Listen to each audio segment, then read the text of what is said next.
When you speak, does anyone actually listen? Or do they just nod and tune out?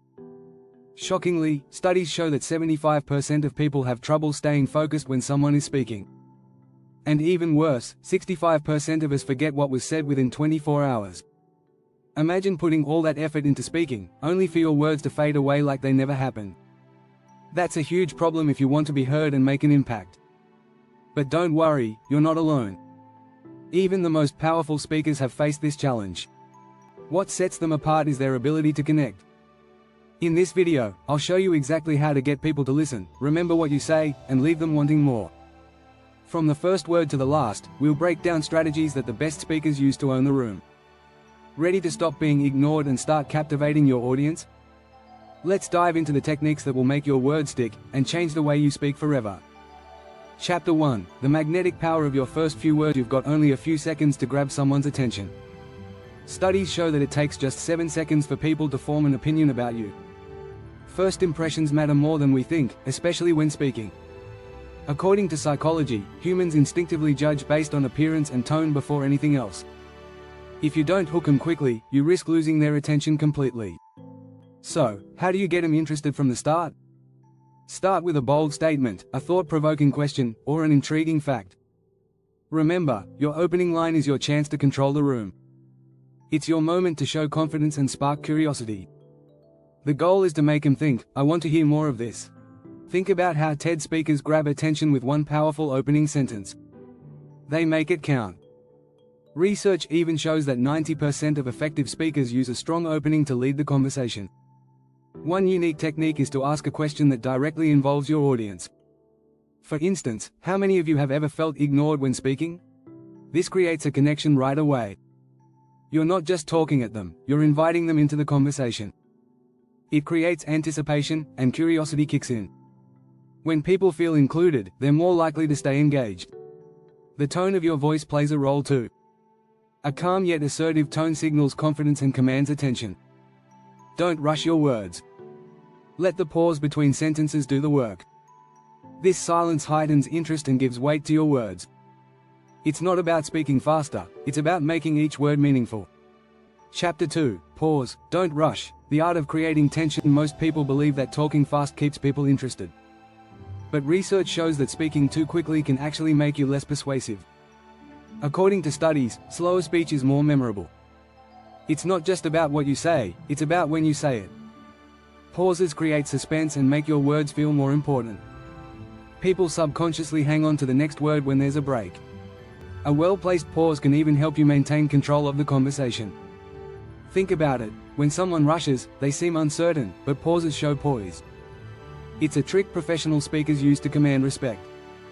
A great speaker knows how to master the rhythm of speaking. Every few sentences, take a deep breath and let the silence linger.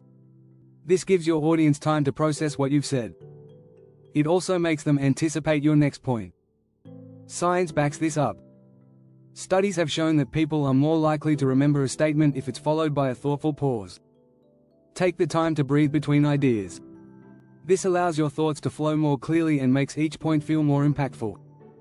Pauses also give you a moment to collect your thoughts. If you feel nervous, these silent seconds help you regain composure. In fact, many top speakers use pauses to control their emotions and stay grounded. You can even use the pause as a tool to create drama or surprise. When you come out of a pause with something unexpected, it keeps the audience engaged. The trick is knowing when to pause, and more importantly, when not to rush. Chapter 3: The Science of Body Language. Speak without words. Words are important, but your body speaks louder than anything you say. Research by Albert Mehrabian suggests that 55% of communication is non-verbal. That means your body language plays a huge role in how people perceive you. When you speak, your posture, gestures, and even eye contact send signals about your confidence and intent. A slouched posture tells your audience that you're unsure. Standing tall, with your shoulders back, shows confidence and authority. Remember, what you do with your hands matters too. Gestures that are open and natural can help reinforce your message. Avoid crossing your arms, they make you look defensive or closed off. Eye contact is another key factor. Looking people in the eye for a few seconds can create a connection. It shows you're engaged, and it encourages trust. But be careful, staring can come off as intense or uncomfortable. A few seconds of eye contact followed by a glance away is the ideal balance. Movement also matters. If you stand in one spot too long, you risk losing attention. Use purposeful movement to engage your audience. Walk around the stage or the room to create a sense of dynamism. It helps to break the monotony of stationary speaking. Remember to smile, it's one of the most powerful tools in body language. Smiling not only makes you seem approachable, but it also releases endorphins, making you feel more confident. It's a simple yet effective way to warm up your audience. The way you stand, move, and gesture shapes how people react to you long before you say anything. Mastering these non-verbal cues can elevate your speaking skills to new heights. Don't forget to subscribe for more tips on becoming a great speaker. You don't want to miss the next part where we dive deeper into the art of storytelling and how to make your message unforgettable.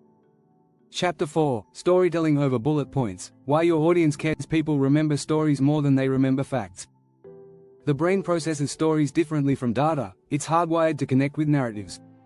Research has shown that stories are 22 times more memorable than facts alone.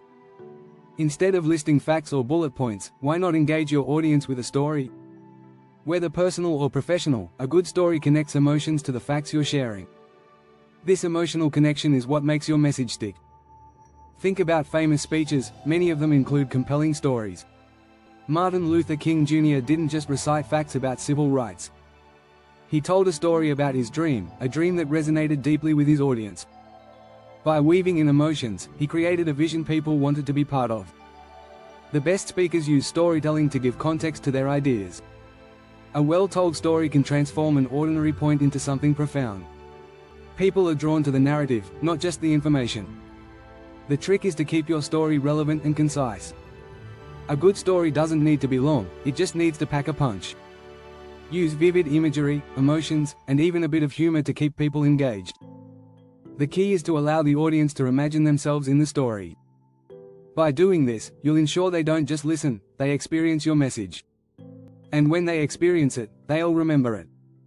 Chapter 5: The Silence of the Audience. Understanding the power of feedback. Sometimes, silence can feel uncomfortable. But did you know that silence is often a sign of deep focus? When your audience goes quiet, it's not always because they're bored.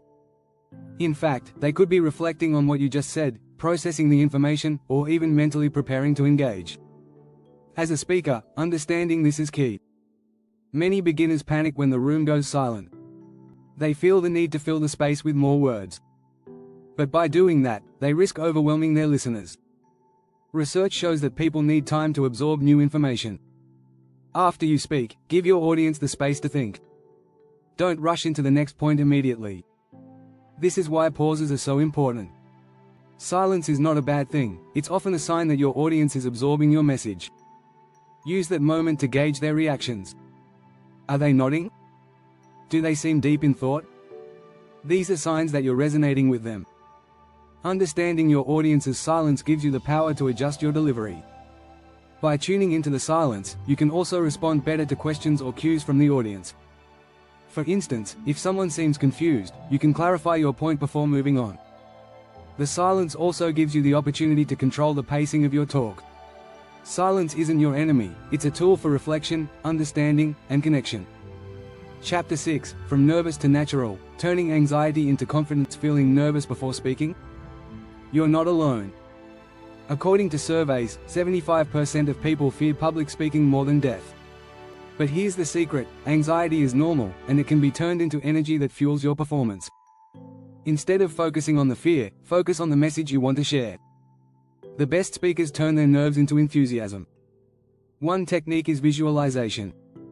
Before stepping in front of an audience, visualize yourself delivering a perfect speech. Picture the crowd reacting positively. Breathing exercises also play a crucial role in managing anxiety. Slow, deep breaths calm your nervous system and help you feel more centered. Practice diaphragmatic breathing, where you inhale deeply through your nose, expanding your diaphragm, and exhale slowly. This simple technique can lower your stress levels instantly. Another way to calm anxiety is by focusing on the purpose of your talk, rather than the performance. If you focus on helping your audience or delivering value, the pressure of performing will fade away. The key to turning nerves into confidence is practice. The more you speak, the more natural it becomes. Top speakers don't just wake up confident, they've practiced over and over. Confidence comes from experience, from pushing through the fear. So next time you're nervous, remind yourself, those nerves are the signs of energy that you can channel into a powerful performance. If you found these tips helpful, make sure to subscribe to get more expert strategies on becoming a powerful speaker.